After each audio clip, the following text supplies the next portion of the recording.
Hi, welcome. This is Dr. John DeMartini. This is one of the most amazing and inspiring shows that you can listen into. If you want to be on the edge of your seats, if you want to open up your heart, if you want to expand your mind, and you want to meet incredible people, stay tuned because you're just about to experience a transformative radio show that will change your life. And you're listening to the Dr. Pat Show that's coming up right next.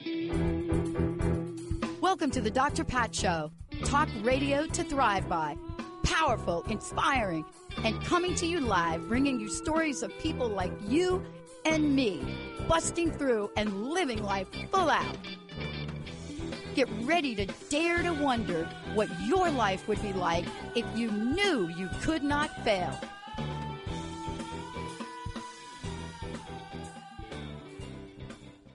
Hey, everybody, I want to welcome you to the show. Welcome, welcome, welcome. Listen, I have been so looking forward to this show because I didn't know there was somebody like Brandy Isadora. I didn't know. I didn't know there was a person out there that looks at art, that looks at the world and says, wait a minute, this is about the stories of our lives. And when we look through the lens of the creative genius that Brandy is, what we find is a deeper meaning and understanding of how to express. Today, we're going to cover 3 different books, but I'm really going to focus on one of them, I think. I'm not going to be able to help myself. But today, we're going to talk to her about a highly creative career and phenomenal art. Now, for those of you out there, I'm going to give you the website. You're going to see it. Look at her portfolio, and I encourage you to email me at info@the-Dr.Pat-Show if you can guess which one of her portfolio items I absolutely adore. So today, get ready for this.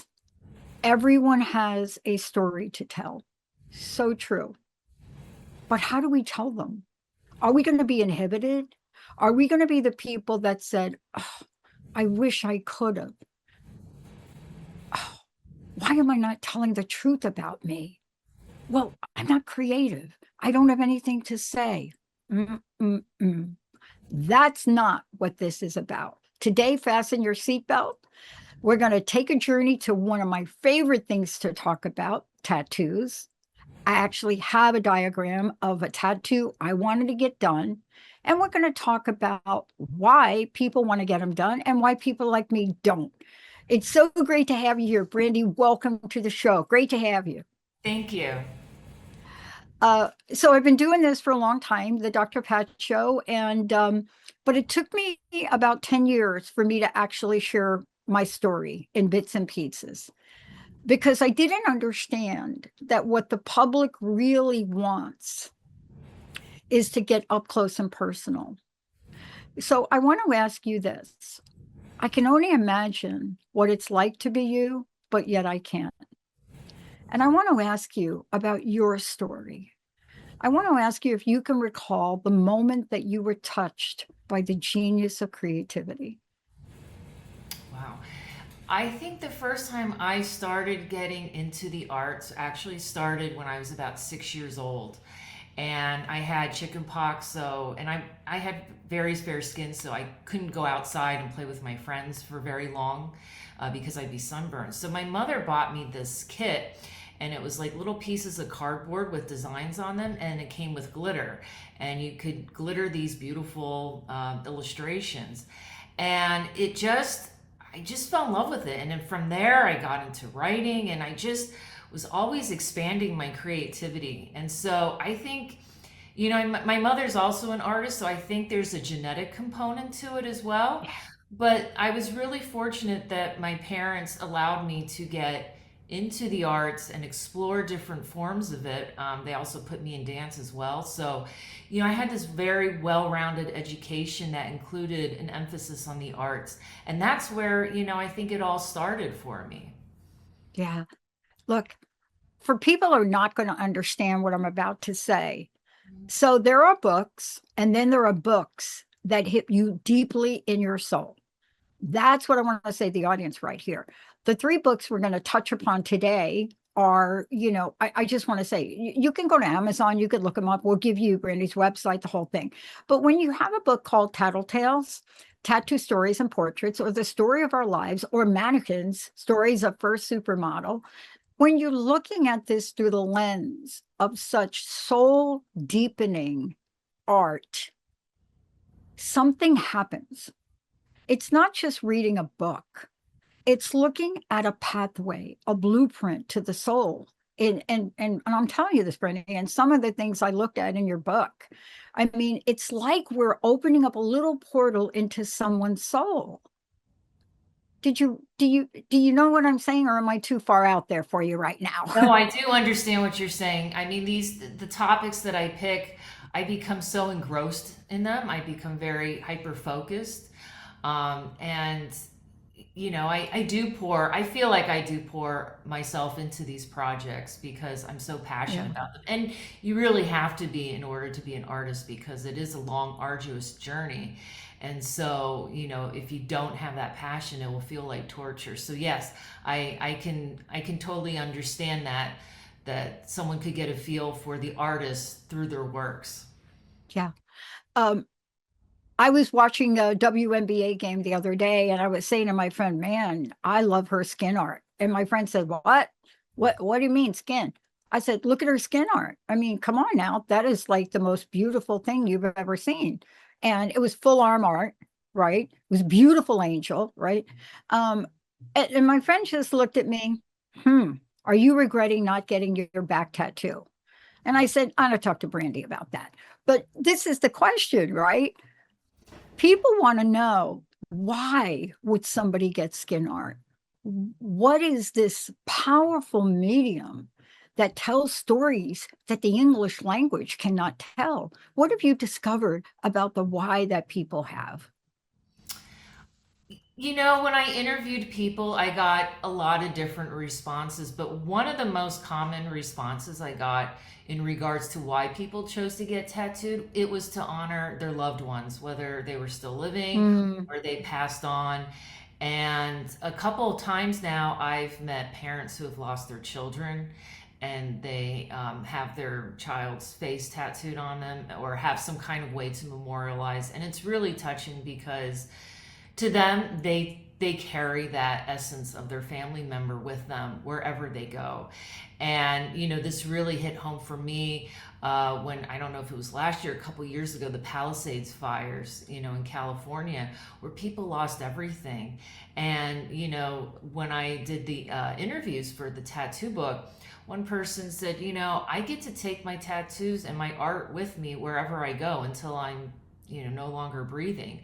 And that's really true. It's art that they will have with them for the yeah, rest of their life, and it's very symbolic to them. yeah. In our pop culture world, and I'm just going to do a little pop culture on you right now. For somebody like me who literally drew a full back tattoo and didn't get it, and I have it, actually, I have a picture of it right here. I keep it very close to me with the hope that someday I'll just do it. But what I think harder to turn people on to really seeing this were some of the pop culture, maybe that's not the right term, but some of the shows that were on television, for example, like Ink Master, and then seeing someone like Angel emerge, you seeing a different side to the emotional and the beauty of tattoos. I think that moved the needle for a lot of people that otherwise didn't understand the story behind getting your child's face. What I mean, but you've taken it and put this into 3 books that help us understand there are moments in lives that change our lives forever, don't you? Don't you do that in these books? Yes, yes, in different ways. Like the tattoos show how people's lives have changed through the form of body art, and my short story collection shows ordinary people facing extraordinary situations. So yes, things can change on a dime for sure, and I do explore that theme in my works. Yeah. I want to ask you this question. You're an artist, you're a musician. I have band envy right now because, of course, I can't sing a note. And I thought, maybe I could be like a Janis Joplin with the gravelly voice and all that. But instead, do talk radio. Um, but how did this journey, how did it change you? That's a really good question. Every book or every project I work on does change me in some respect. When I first started the tattoo book, I love tattoos, always wanted to get a tattoo, didn't know what I wanted to get. So I became fascinated with people's decision, not just to get a tattoo, but to cover large parts of their body with body art because that's permanent. And I wanted to understand, how did people, choose what they wanted. And so just working on that project, what I found was I did learn a lot about tattoos, but it also took away some of the fear of like reaching out to people, because we live in an increasingly virtual society where we don't engage with people on one to one as much anymore. And so, in the past, when I saw a heavily tattooed person, I would be intimidated because I would, make assumptions like, oh, they're going to be tough, or they may not want to talk to me. And, I forced myself to go up and ask them a question about their tattoo, and they just lit up. These people come alive when you ask them questions about their life or about their tattoos. And so it made me realize we're way more connected in society than we realize. It's just sometimes we don't have the opportunity to get to know each other. And Yeah. and so that's how that book really changed me. Yeah. And, the women's basketball player I'm referencing has a beautiful full arm angel on her arm. And, it's kind of like you look at the player, really good player, really tough player, and she's got this massive angel on her arm, right? And it makes you want to ask, who is she? Isn't that part of the journey for you? That question, who are you? Yeah, it does. And in fact, I did interview a woman who had her own angel tattooed on her back, and she was telling me that it represented her mother because her mother passed away when she was young, and she always felt like her mother had her back. Yeah. So I feel like when you are exploring the arts, it does beg to answer the question, who am I? Because what you choose to put on your body really symbolizes something about you, whether it's something that you're into, like flowers or butterflies, or if it's a family member that you have a really close relationship. So Yeah. absolutely. One of the things I read, and I read actually I couldn't put one of the books down. I'm just fascinated by it. But one of the things that I discovered about you, whether you said it or not, or somebody's saying it about you, is you say that you're always trying to show that we are more alike than we think. I built a network 23 years ago based on a similar premise. Tell me more about how you discovered that, because that's a pivotal piece for peace. Yeah, I think it's not that I went into these projects with that intent. I think it's something that I discovered and then, brought it more to light because I thought it was important. And I think that's, with Tattletales, Tattoo Stories and Portraits, it really showed me, that it's easy sometimes to see someone with tattoos, and I have one small tattoo now, but at the time I didn't. And someone looking at the both of us, heavily tattooed, covered in ink, and then me, would say, oh, those are two completely different people, but we're not. But you just have to get past the appearance and get to know someone. So I feel like with the arts, you're constantly digging, getting deeper, building something that resonates with your audience. And so the more I talked to these people, the more I explored my stories, I realized, fundamentally, we all have very similar experiences. I mean, they differ in some ways, and how we, react to them changes, but we're all going through this life together. Yeah. We're all going through love and loss and relationships and career experiences. And so there is a baseline of understanding, and I think that comes out in my works, especially with the Yeah. tattoo book. So a number of years ago, somebody was interviewing me, and gosh, I never even know what I'm going to say about things. But um, you, what I've labeled is a phrase called the trifecta creator. Someone that creates from words, art, and music, all of them. And that's you. Now, some people wanted me to explain, is there a linear formula for that? And I said, I don't know what other people do, but mine was, if you could believe it, art through comic books, through being a kid that was abused and escaped through the Twilight Zone, and I don't know what other movies were out there. And then the gift of music showed up. The written word was more difficult for me, but you have taken it all and created powerful, powerful messaging. What was that journey like for you to know that you could do those three things and capture the lives of people? I've always said, like, once you're in the arts, it's like it's very easy to segue from one form to another. And I think it's really great, even if you don't stay in that form for very long. I think you do get something out of it. So I started out using words. I loved writing even as a kid. And, I didn't take it seriously. It was just something I did for fun. Mhm. So I much like you, mine didn't follow like a linear pathway. It was just more that if something interested me, I would explore it and see where it went. And so photography came around the same time as writing too, but maybe a little bit older. Mhm. And it just kind of came and went in my life because I always had a camera with me.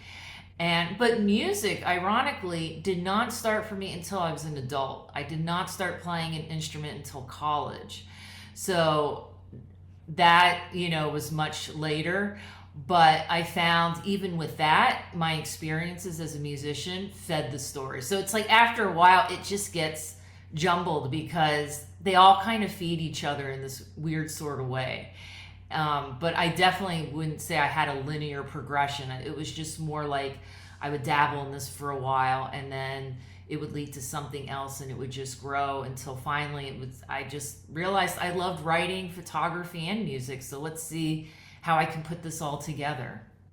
Yeah, I mean, part of this, we're talking about it as if this journey was easy. And I got to ask you this question because after the show, I'll see if I can hold up this back piece that I drew.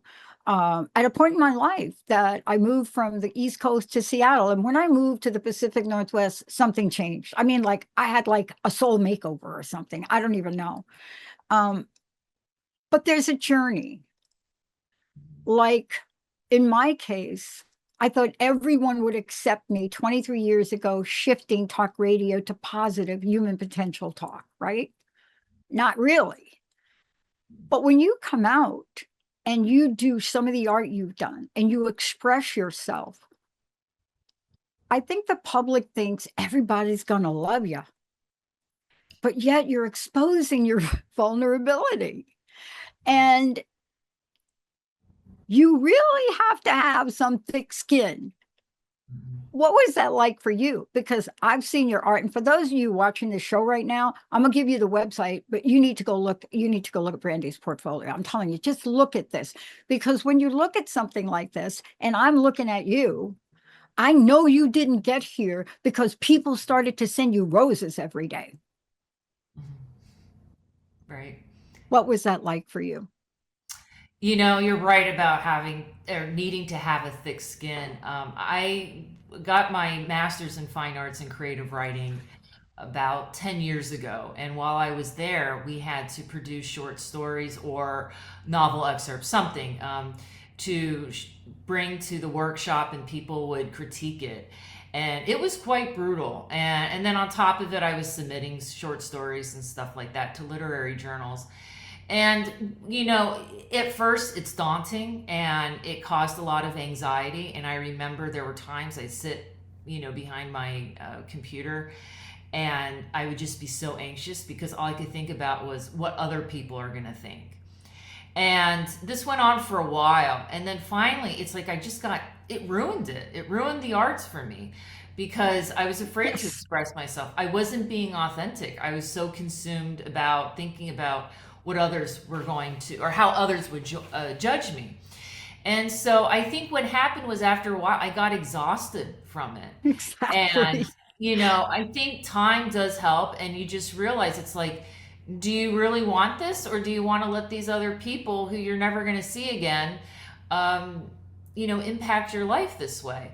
And so I did develop a thick skin. And so now I'm at the point where I just feel so blessed I can get up, you know, and start my day and do this type of work. And not everyone's going to love it, but that's the arts, that's why we have so many artists, is that not everything's going to be everyone else's cup of tea.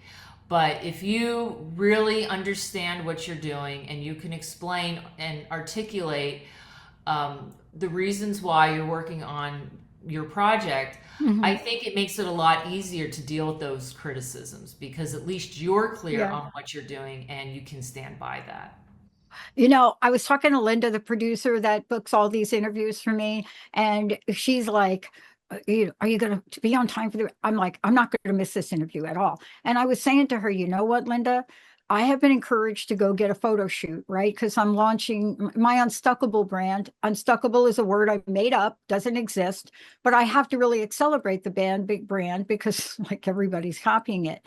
But my media people are like, you got to get a photo shoot. And I said, no, I can't like get like a photo shoot. I am a Harley Davidson riding girl from the Bronx that started to sell drugs at age 7. Mom commits suicide. I'm homeless by 17. And I need somebody that's going to capture that as well as my executive success. And I looked at your portfolio. So here's what I was asked. I bet you liked the picture of the woman in the dress tying the knot. I said, no, I love the woman laying on the candy kisses with the purplish hair. And I said, and I just wish I saw what was on her back. And see, my friend Linda and I have been friends for like a long time. So her answer is, of course you do. You see, now I probably can't afford you to do my photo shoot, but if I was going to have a photo shoot done, I know you would capture me because you're not capturing an image. You're capturing the multidimensional nature and the history, including the past lives of some of these people. How does that make you feel? That's, I think, one of the greatest compliments I could ever receive from someone, because that's my goal as a photographer. When I'm working with my clients, it's really important for me to show the authenticity. It's, I specialize, well, I tend to work with people who aren't comfortable being in front of the camera. And I think that's because I never was comfortable being in front of the camera. It's And like I I'm was not born. either. I'm Yeah, not, no. I have to work at this. Trust me. I'm an instructor. I get the camera. I mean, I got stuck because I created one of the first live streaming video venues, and then it was like I can't hide anymore. Hmm. Yeah, that's really common. And I've worked with a lot of people who are in the arts, authors, musicians, conductors, and they needed their photos taken. And they always waited to the last minute because none of them wanted to have their picture taken. And finally, they were like, I need it. Yeah, I needed it yesterday. And so I think between, my knowledge of photography, but I think also my personality, I understand how they feel. And I just get them to laugh, and we put music on, and I kind of watch for mannerisms that they have, because I want to bring that into their portrait. I want it to feel real. And I think those portraits really resonate because it's not just an image of the person. It's like you see a little bit of their personality coming through the photo. It feels a little bit more dynamic. So I completely relate to how you feel. And, that is definitely my goal when I work with clients, is just to get a feel for them, and to show their personality. I want to ask you this question because I did something with my art, which I'll show you after this interview is over. And I showed it to my friends. And I thought, my close friends in Seattle, and I thought everybody would see what I saw. But they looked at it and their comments were, "You're like a scary dude. Like, we didn't know you were scary. What do you got going on in this thing? This thing's got horns, then it's got little babies and breasts, and it's got like what, do you need to go to therapy?" That was the last time, right, that I took something that I really loved and showed it. Now, the critics can either motivate you to move forward, or they have shut down more artist potential than I've seen in my lifetime. How do you get through it? My mother has helped me a lot with this. I've gone through periods of my life, because I've been an artist since I was a child. I mean, obviously, I didn't do it professionally until much later, but I remember, and it happened more, I think, with the writing than anything else, because with music, I play in a group, so it's not like all the attention is on me. And then with the photography, sometimes, but it's mostly with the writing that I experience the most criticism. And my mother would say, this is the life. And if you love the arts, you have to love it more than anything in the world, then you'll find a way to get past it. And that's true. I think of the arts as kind of like my mistress or a relationship. And it is a very challenging relationship at times, but I just love it so much. I don't know how I would exist without the arts. That's how important it is to me. And so my love trumps the hate that Yeah. I could get. And fortunately, it hasn't been like, I wouldn't say hate, but I have had, criticisms and Yeah. and people who, whose reactions would normally scare me, into not showing my art again. Yeah. But it's like, you know what? I love it too much. And so that's what keeps me going. I love it. Now, for those of you listening, there are 3 books I want to put your attention on right now. And the dialogue Brandy and I are having is really about all 3 books, right?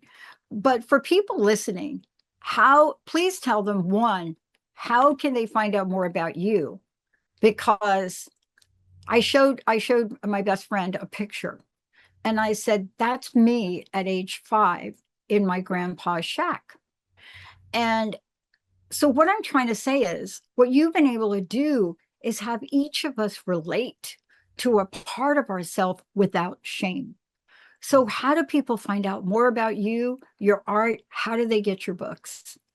Okay, well, if they want to check out my books, they're available on Amazon. And then if people want to learn more about me and the type of photography I do and my photography services, which are very affordable, by the way, I have different packages available. That would be found on my website, which is brandyisadora.com. And that's where you can learn all about me. Now, look, the photo I'm talking about, when I was age 5, my mom, as I pointed out, was an addict, alcoholic, not by her choice. That's how they shut women up, when you went back then. And I was born in this world with her using. But there's a picture that made me cry. When I was 5, I used to spend time with my grandpa in a shack, and he used to collect and reuse tires, like car tires, truck tires. And you have a photo of a woman standing on a pile of tires, and it brought me back to age 5. Why? Because that woman was proud. She was standing on, and when I was 5, I did that. I climbed up on top of of course, everybody panicked, but I saw her standing proud. And the contrast of old tires and the pride that this woman demonstrated, what you captured. And this is why I want people to know about you and your work. It is very difficult, Brandy, to see what you've done, to watch what you're doing, to read what you say without them having their hearts touched. And I wanted to personally thank you for bringing me back to a time in my life that was horrible, to help me reflect on a time in my life where I was so loved. And I bet you do that for many people. And I want to thank you for that. Oh, well, thank you. That means a lot, because that, at the end of the day, that's something that I hope to achieve with my art, is to either put a smile on someone's face, or at least let them feel seen and heard, because I think we need that in this world. And for those of you out there, especially those of you that join our network and do your shows, and we tell you you need a photo shoot, you need to look up these services that Brandy offers. You need to go to the site, brandyisadora.com, check out the services, take a look at the photos, and what you're going to find is a talent that will capture not just your image and picture, but look into the eyes of these people it captures the soul. Brandy, thank you. I can't thank you enough. I am so grateful that whoever put us together did that. Thank you so much for everything, and please keep doing it. Thank you. Thank you for having me on your show today. All right. And to all of you out there, look, the rest is up to you. Check it out. Get the books. Look at it. You can get the Kindle version of the books. It's all available. But when you do look, I only ask you one thing. Look into your own soul and allow yourself to feel, because that's what Brandy invites you to do. We'll see you next time.